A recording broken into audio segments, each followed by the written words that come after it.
مقام رضا تک رسائی اور استقامت ایک ایسا کٹھن مرحلہ ہے جہاں بڑے بڑے اولیاء کے قدم ڈگمگا جاتے ہیں۔ حضرت شاہ غوث گوالیاری رحمۃ اللہ علیہ یہ بہت مقرب اللہ تعالیٰ کے ولی گزرے ہیں۔ یہ مقام رضا پر فائز تھے۔ ان کے بارے میں منقول ہے کہ قلعہ گوالیار کے گورنر نے ان سے کہا کہ شام تک آپ گوالیار کے حدود سے باہر نکل جائیں۔ انہوں نے اپنے پریوار والوں کو لیا، اپنے لوگوں کو لیا اور سواری پر سوار ہوئے اور گوالیار سے نکلنے لگے۔ راستے میں گورنر کے کچھ لوگ مل گئے، انہوں نے ان پر حملہ شروع کر دیا۔ انہوں نے سوچا کہ ان پر حملہ کر دیں، کوئی روکنے والا تو ہے نہیں۔ انہوں نے جب حملہ شروع کیا، ان کو لوٹنے لگے تو ان کے گھوڑے پر ان کی ایک 9 یا 7 سال کی بھانجی بیٹھی ہوئی تھی۔ جب ڈاکو اس کے پاس آئے اور اس کے کان میں بالیاں پڑی ہوئی تھیں، ان بالیوں کو ڈاکو نوچنے لگے۔ جیسے ہی نوچیں تو کانوں سے خون بہنے لگا، اور یہ مقام رضا پر فائز تھے۔ تو جیسے ہی اس بچی کے کانوں سے بالیاں نوچی گئیں تو خون بہنے لگا، تو انہوں نے اسی وقت اپنا جو ان کے ہاتھ میں عصا تھا، جو چھڑی تھی، ہوا میں اڑائی۔ جب ہوا میں چھڑی اڑائی تو جتنے وہ ڈاکو تھے، جتنے لوگوں نے حملہ کیا تھا، سب کے سر کٹ کٹ کے گرنے لگے اور سب کے سر قلم ہو گئے۔ یہ کام آپ پہلے بھی کر سکتے تھے، یہ کرامت آپ پہلے بھی دکھا سکتے تھے جب ان لوگوں نے حملہ کیا تھا، لیکن نہیں۔ جب بچی پر آئی اور بچی کی کان کی بالیاں نوچی گئیں، خون بہنے لگا، تب ان سے رہا نہ گیا اور مقام رضا سے ان کے پیر لڑکھڑا گئے۔ اسی طرح امام نبہانی فرماتے ہیں کہ شیخ احمد شربینی یہ بہت بڑے بزرگ گزرے ہیں اور یہ بھی مقام رضا پر فائز تھے۔ ان کا ایک بچہ تھا، بہت بیمار تھا۔ جب آخری وقت اس کا آیا تو بی روتی ہوئی آئی اور کہنے لگی، آپ کی تو لو اللہ رب العزت سے لگی ہے، آپ دعا کیجئے کہ بچے کی جان بچ جائے۔ آخری وقت، آخری ٹائم تھا۔ انہوں نے کہا اللہ کی رضا پر رہو، اللہ چاہے گا تو بچے کی جان بچ جائے گی، اور اللہ کی مرضی ہوگی تو بچہ انتقال کر جائے گا۔ اللہ ہمارے حق میں جو بہتر چاہے گا وہ کرے گا۔ بی روتی رہی، کہتی رہی، آپ تو اللہ سے لو لگائے ہوئے ہیں، آپ دعا کیجئے کہ بچے کی جان بچ جائے۔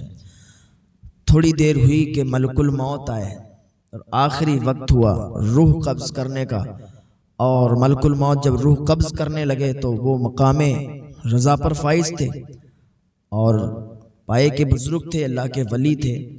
ان سے یہ دیکھا نہ گیا، محبت پدری نے جوش مارا اور انہوں نے اللہ کی بارگاہ میں فریاد کی کہ ان کی تقدیر بدل گئی اور بچے کی زندگی میں اضافہ ہو گیا، بچے کی زندگی بڑھ گئی۔ انہوں نے کہا جاؤ تم واپس چلے جاؤ، بچے کی زندگی بڑھ گئی ہے، کیونکہ اللہ رب العزت کی بارگاہ میں نے دعا کی ہے تو اللہ رب العزت نے اس کی زندگی بڑھا دی ہے۔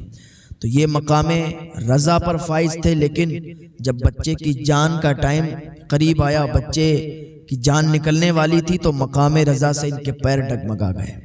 تو بتانا یہی چاہتے ہیں کہ امام حسین رضی اللہ تعالیٰ عنہ یہ مقام رضا پر فائز تھے۔ امام حسین رضی اللہ تعالیٰ عنہ کے پیر مقام رضا سے نہیں ڈگمگائے۔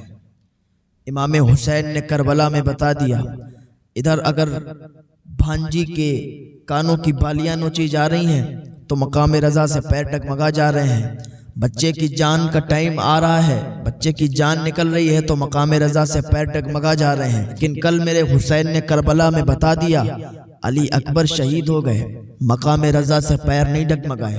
علی اصغر شہید ہو گئے لیکن مقام رضا سے پیر نہیں ڈگمگائے۔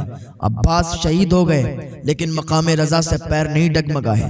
قاسم شہید ہو گئے لیکن مقام رضا سے پیر نہیں ڈگمگائے۔ پورے خاندان کو لٹتا ہوا امام حسین دیکھ رہے ہیں، اپنے خاندان والوں کو امام حسین نے قربان کر دیا لیکن مقام رضا سے پیر نہیں ڈگمگائے۔ اگر امام حسین چاہتے تو علی اکبر کو بھی بچا لیتے، علی اصغر کو بھی بچا لیتے، صرف اتنی دعا کرتے، مولا میرے علی اکبر کو بچا لے، مولا میرے علی اصغر کو بچا لے، قاسم کو بچا لے، عباس کو بچا لے۔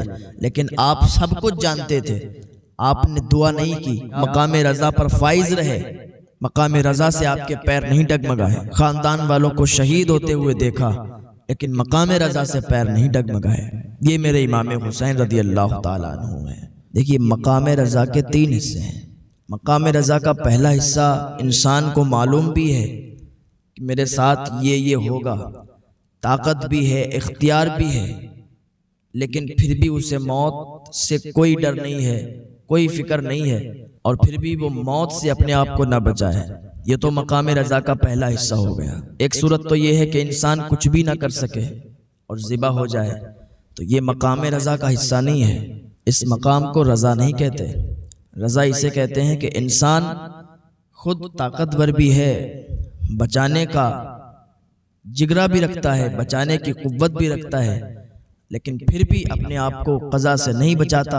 اور مقام رضا کا دوسرا درجہ کہ انسان پر چھری چلائی جا رہی ہو، انسان کے ٹکڑے ٹکڑے کیے جا رہے ہوں، انسان کو تڑپایا جا رہا ہو، پھر بھی وہ دل میں سرور اور لذت پا رہا ہو، تو یہ مقام رضا کا دوسرا حصہ ہے۔ مقام رضا کا تیسرا حصہ یہ ہے کہ انسان کا سب کچھ لٹ جائے، انسان سب کچھ لٹا دے کہ پاس کچھ بھی باقی نہ بچے، تو کبھی بھی اس کی زبان پر شکوہ نہ آئے، کبھی بھی یہ خیال نہ لائے کہ میرا سب کچھ لٹ گیا، میری زندگی بظاہر کیسی ناگوار گزری، کیسا میرے ساتھ ظلم ہوا۔ تو یہ مقام رضا کا تیسرا حصہ ہے۔ لیکن وہر حسین مقام رضا کا پہلا بھی حصہ پا لیا، مقام رضا کا دوسرا بھی حصہ، مقام رضا کا تیسرا بھی حصہ، لیکن کبھی اف نہ کیا۔